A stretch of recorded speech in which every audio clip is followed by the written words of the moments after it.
Hey guys, ഇന്നത്തെ video എന്താണെന്ന് വെച്ചിട്ടുണ്ടെങ്കിൽ നമുക്ക് സിമ്പിളായിട്ടൊരു പനീർ കറി ഉണ്ടാക്കിയാലോ. ചപ്പാത്തിക്കും പൂരിക്കൊക്കെ പെട്ടെന്ന് തന്നെ നമുക്ക് ഉണ്ടാക്കിയെടുക്കാൻ പറ്റുന്ന ഒരു സിമ്പിളായിട്ടുള്ള ഒരു പനീർ കറിയാട്ടോ. ആദ്യം തന്നെ ഒരു പാൻ ചൂടാക്കാൻ വെച്ചിട്ടുണ്ട്. അതിലേക്ക് കുറച്ച് സൺഫ്ലവർ ഓയിലും ഒരു സ്പൂൺ ബട്ടറും കൂടി ആഡ് ചെയ്ത് കൊടുക്കുന്നുണ്ട്. അതിലേക്ക് ഞാൻ കറാമ്പൂ, ഏലക്കയും പട്ടയും കൂടി ആഡ് ചെയ്യുന്നുണ്ട് കേട്ടോ. ഇതിലേക്ക് ഞാൻ 2 കറാമ്പും ഒരു ചെറിയ കഷ്ണം പട്ടയും അതേപോലെ ഒരു ഏലക്കാട്ടോ എടുത്തത്. ആ ഏലക്കേൻ്റെ മേലൊന്ന് ജസ്റ്റ് ഞാനൊന്ന് പൊളിച്ചിട്ടാട്ടോ ഇതിലേക്ക് ആഡ് ചെയ്തത്. അത് നന്നായിട്ട് ചൂടായി വന്നതിന് ശേഷം ഞാനിവിടെ 2 വലിയ ഉള്ളിയാണ് എടുത്തത്. നിങ്ങൾക്ക് കുറച്ച് ചെറിയ സൈസാണെങ്കിൽ 3 എണ്ണം എടുക്കാം. ഞാനിപ്പം വലുതായതിനെക്കൊണ്ട് 2 വലിയ ഉള്ളിയാട്ടോ എടുത്തത്. ഉള്ളി നന്നായിട്ടൊന്ന് സോട്ട് ചെയ്ത് വരണം. അതിലേക്ക് ഞാൻ കുറച്ച് ഉപ്പ് കൂടി ആഡ് ചെയ്യുന്നുണ്ട്, പെട്ടെന്നൊന്ന് സോട്ടായി വരാൻ വേണ്ടിയിട്ട്. അപ്പോൾ ഇതൊക്കെ നന്നായിട്ട് സോട്ട് ചെയ്ത് വന്നതിന് ശേഷം കേട്ടോ ഞാൻ ബാക്കി ഇൻഗ്രീഡിയൻസ് ഒക്കെ ആഡ് ചെയ്യുന്നത്.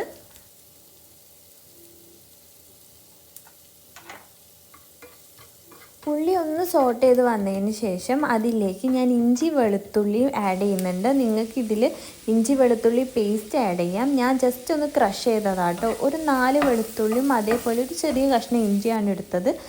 ഇഞ്ചിൻ്റെയും വെളുത്തുള്ളീൻ്റെയും പച്ചമണം മാറിക്കഴിഞ്ഞിട്ടുണ്ടെങ്കിൽ അതിലേക്ക് ഞാൻ 1 സ്പൂൺ മുളക് പൊടി ആഡ് ചെയ്യുന്നുണ്ട്. ഇത് കാശ്മീരിയും സാദാ മുളകും കൂടി മിക്സ് ചെയ്തതാണ്. അതേപോലെ തന്നെ 1 സ്പൂൺ മല്ലിപ്പൊടിയും ഒരു ചെറിയ സ്പൂൺ മഞ്ഞൾപ്പൊടിയും ആഡ് ചെയ്ത് കൊടുക്കുന്നുണ്ട് കേട്ടോ. നിങ്ങൾക്ക് കറിയിൽ കുറച്ചുകൂടി എരിവ് വേണമെന്നുണ്ടെങ്കിൽ കുറച്ചുകൂടി മുളക് പൊടി ആഡ് ചെയ്ത് കൊടുത്താൽ മതി. എനിക്ക് സാധാരണ ഈ പനീർ ബട്ടർ മസാലയിൽ കുറച്ച് മധുരമായിട്ടിരിക്കുന്ന ഇഷ്ടം, അതുകൊണ്ടാണ് ഞാൻ മുളക് പൊടി കുറച്ചത്. ഇതിന് ശേഷം ഞാൻ ഒരു തക്കാളി ആട്ടോ ആഡ് ചെയ്ത് കൊടുക്കുന്നത്. അധികം തക്കാളി ആഡ് ചെയ്തിട്ടുണ്ടെങ്കിൽ ചിലപ്പോൾ പുളിപ്പ് രസം വരും. അപ്പോൾ ഞാൻ അതുകൊണ്ട് ഒരു തക്കാളി ആഡ് ചെയ്ത് കൊടുക്കുന്നുണ്ട്. അതേപോലെ തന്നെ ഇത് നന്നായിട്ടൊന്ന് സോട്ട് ചെയ്ത് വന്നിട്ടുണ്ടെങ്കിൽ ഞാൻ ഇതിലേക്ക് അണ്ടിപ്പരിപ്പ് ആഡ് ചെയ്യുന്നുണ്ട്. ഇത് ഗ്രേവി കുറച്ചൊന്ന് തിക്കായിട്ട് ഒരു ക്രീമി ആയിട്ട് വരാൻ വേണ്ടിയിട്ടാട്ടോ ഞാൻ അണ്ടിപ്പരിപ്പ് ആഡ് ചെയ്ത് കൊടുക്കുന്നത്. ഇതെല്ലാം കൂടി നന്നായിട്ടൊന്ന് സോട്ട് ചെയ്ത് വരണം. ഇപ്പം ഇതിൽ നിങ്ങൾക്ക് മസാലേൻ്റെ ഒക്കെ എന്തെങ്കിലും കുറവുകളോ എന്തെങ്കിലും ഉണ്ടെങ്കിൽ നിങ്ങൾക്ക് ഇപ്പം ആഡ് ചെയ്യാം കേട്ടോ. ഞാൻ അധികം മുളക് പൊടി ആഡ് ചെയ്യാത്തത് എനിക്ക് അധികം ഈ കറികളിലൊന്നും എരിവ് ഇഷ്ടമല്ലാത്തതുകൊണ്ടാണ്. അതേപോലെ തന്നെ കറിക്ക് കുറച്ചുകൂടി കളറ് വേണമെന്നുണ്ടെങ്കിൽ നിങ്ങൾക്ക് കുറച്ച് കാശ്മീരി മുളക് പൊടിയും കൂടി ആഡ് ചെയ്യാം കേട്ടോ. അങ്ങനെ ഇതെല്ലാം നന്നായിട്ട് സോട്ട് ചെയ്ത് വന്നിട്ടുണ്ടെങ്കിൽ അതിലേക്ക് ഞാൻ 1 സ്പൂൺ കസ്തൂരി മേത്തി ആഡ് ചെയ്യുന്നുണ്ട്. പനീർ ബട്ടർ മസാലയിൽ ഈ കസ്തൂരി മേത്തീൻ്റെ ഫ്ലേവർ നന്നായിട്ടുണ്ടാവും. അപ്പോൾ അതുകൊണ്ട് ഞാൻ 1 സ്പൂൺ കസ്തൂരി മേത്തി ആഡ് ചെയ്ത് കൊടുക്കുന്നുണ്ട്. അപ്പോൾ ഇതെല്ലാം കൂടി നന്നായിട്ട് മിക്സായി യോജിച്ചതിന് ശേഷം ഫ്ലെയിം ഓഫ് ചെയ്ത് കുറച്ച് നേരം ഒന്ന് തണുക്കാൻ വെക്കണം. ഇതൊന്ന് തണുത്തതിന് ശേഷം ഒരു മിക്സീൻ്റെ ജാറിലെടുത്തിട്ട് അത് നന്നായിട്ട് ഒന്ന് പേസ്റ്റ് രൂപത്തിൽ അരച്ചെടുത്തിട്ടുണ്ട്. അതിനുശേഷം ഒരു പാൻ എടുത്ത് അതിലേക്ക് 1 സ്പൂൺ ബട്ടറും കുറച്ച് സൺഫ്ലവർ ഓയിലും കൂടി ആഡ് ചെയ്ത് കൊടുക്കുന്നുണ്ട്. നിങ്ങൾക്ക് ഈ ഒരു കറി ഫുൾ ബട്ടറിൽ മാത്രം ആഡ് ചെയ്യാം. അപ്പം ഞാൻ 1 സ്പൂൺ ബട്ടർ എടുത്തതിന് പകരം നിങ്ങൾക്ക് 2 സ്പൂൺ എടുത്താൽ മതി.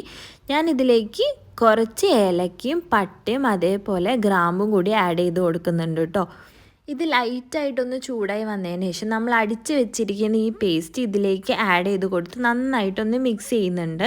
അപ്പോൾ ഇത് അധികം സോട്ട് ചെയ്യേണ്ട ആവശ്യമില്ല, കാരണം നമ്മൾ ഓൾറെഡി വെജിറ്റബിൾസൊക്കെ സോട്ട് ചെയ്തതിന് ശേഷം അടിച്ചിട്ടാണ് നമ്മൾ ഇതിലേക്ക് ആഡ് ചെയ്തത്. അതുകൊണ്ട് ഇത് അധികം നേരം ഇതിൽ നിന്നിട്ട് സോട്ട് ചെയ്യേണ്ട. നമ്മൾ അടിക്കുമ്പോൾ ഉപയോഗിച്ചില്ല ഈ കുറച്ച് വെള്ളമൊക്കെ അതൊന്നൊന്ന് വറ്റി കുറച്ചുകൂടി ഗ്രേവി തിക്കാക്കാൻ വേണ്ടിയിട്ടാണ് നമ്മളിങ്ങനെ ചെയ്യുന്നത്. അപ്പോൾ ഗ്രേവി ഒന്ന് തിക്കായി കഴിഞ്ഞിട്ടുണ്ടെങ്കിൽ ഞാൻ അതിലേക്ക് 1 കപ്പ് പാൽ ആഡ് ചെയ്ത് കൊടുക്കുന്നുണ്ട് കേട്ടോ. അപ്പോൾ മുഴുവനായിട്ട് ഞാൻ ഇതിലിപ്പോൾ ആഡ് ചെയ്യുന്നില്ല, ഞാൻ കുറച്ചായിട്ട് അതിൻ്റെ ഗ്രേവിക്ക് അനുസരിച്ചിട്ടാണ് ഞാൻ ആഡ് ചെയ്യുന്നത്. അപ്പോൾ നിങ്ങൾക്ക് പാലില്ലെങ്കിൽ വെള്ളം ആഡ് ചെയ്യാം, ജസ്റ്റ് ചൂടുവെള്ളം ആഡ് ചെയ്ത് കൊടുത്താൽ മതി. അപ്പം ചൂടുവെള്ളമൊക്കെ ആഡ് ചെയ്യുന്ന സമയത്ത് ഫ്രഷ് ക്രീം ഇട്ടാൽ മാത്രമേ ഉള്ളൂ കറിക്ക് കുറച്ച് ടേസ്റ്റ് ഉണ്ടാവുള്ളൂ. ഇത് ഞാൻ ഫ്രഷ് ക്രീം ഒഴിവാക്കി ജസ്റ്റ് കുറച്ച് തിക്കായിട്ടുള്ള പാല് മാത്രമാണ് ഞാൻ ഇവിടെ ആഡ് ചെയ്യുന്നത്. അപ്പം ഇതിലേക്ക് നിങ്ങൾക്ക് ആവശ്യത്തിനുള്ള ഉപ്പൊക്കെ ഇപ്പം ഈ ഒരു സമയത്ത് നിങ്ങൾക്ക് ആഡ് ചെയ്ത് കൊടുക്കാം കേട്ടോ. അപ്പോൾ ഇത് നന്നായിട്ട് ജസ്റ്റ് ഒന്ന് തിളച്ച് വന്നാൽ മതി. അപ്പം ബാക്കി പാലൊക്കെ പറഞ്ഞിട്ട് ഞാൻ എൻ്റെ ഗ്രേവിക്ക് വേണ്ടിയിട്ടുള്ളൊരു തിക്നെസ് ആക്കിയിട്ടുണ്ട്. അതിലേക്ക് ഞാൻ കുറച്ചുകൂടി ചൂടുവെള്ളം ആഡ് ചെയ്ത് കൊടുക്കുന്നുണ്ട്. അപ്പോൾ ഇത് നന്നായിട്ട് ഒന്ന് തിളച്ച് വന്നതിന് ശേഷം ഞാൻ അതിലേക്ക് 1 സ്പൂൺ കെച്ചപ്പ് ആഡ് ചെയ്യുന്നുണ്ട് കേട്ടോ. ടൊമാറ്റോ കെച്ചപ്പാണ് ആഡ് ചെയ്യുന്നത്. ഇത് ഞാൻ ജസ്റ്റ് ഒരു ഫ്ലേവറും ഉണ്ടാവും, അതേപോലെ കുറച്ച് മധുരം തോന്നിക്കും കറിക്ക്. ഞാൻ വേറെ എക്സ്ട്രാ പഞ്ചസാരയൊന്നും ആഡ് ചെയ്യുന്നില്ല, ജസ്റ്റ് ഒരു കെച്ചപ്പ് മാത്രമേ ആഡ് ചെയ്യുന്നുള്ളൂ. അതിനുശേഷം ഞാൻ ഓൾറെഡി കട്ട് ചെയ്ത് നന്നായിട്ട് ബട്ടറിൽ സോട്ട് ചെയ്ത് വെച്ചിരിക്കുന്ന പനീറിൻ്റെ ചെറിയ ചെറിയ ക്യൂബ്സാണ്, അതും കൂടി ഞാൻ ഈ കറിയിലേക്ക് ആഡ് ചെയ്ത് കൊടുക്കുന്നുണ്ട്. പനീർ ഞാൻ വീട്ടിൽ തന്നെ ഉണ്ടാക്കിയതാണ്, അതാണ് ഇത്ര ചെറിയ ക്യൂബ്സായിട്ട് കിട്ടിയത് കേട്ടോ. അപ്പം നിങ്ങൾക്ക് പനീർ ബട്ടറിൽ സോട്ട് ചെയ്യാൻ താല്പര്യമില്ലെങ്കിൽ ഡയറക്റ്റായിട്ട് കറിയിലേക്ക് ആഡ് ചെയ്ത് കൊടുത്താൽ മതി. അതേപോലെ തന്നെ ഇപ്പം പനീർ ബട്ടറിൽ സോട്ട് ചെയ്യുകയാണെങ്കിൽ ഓവർ കുക്കായി പോകണ്ട, അപ്പോൾ അത് കുറച്ച് ഹാർഡായി പോകും കേട്ടോ.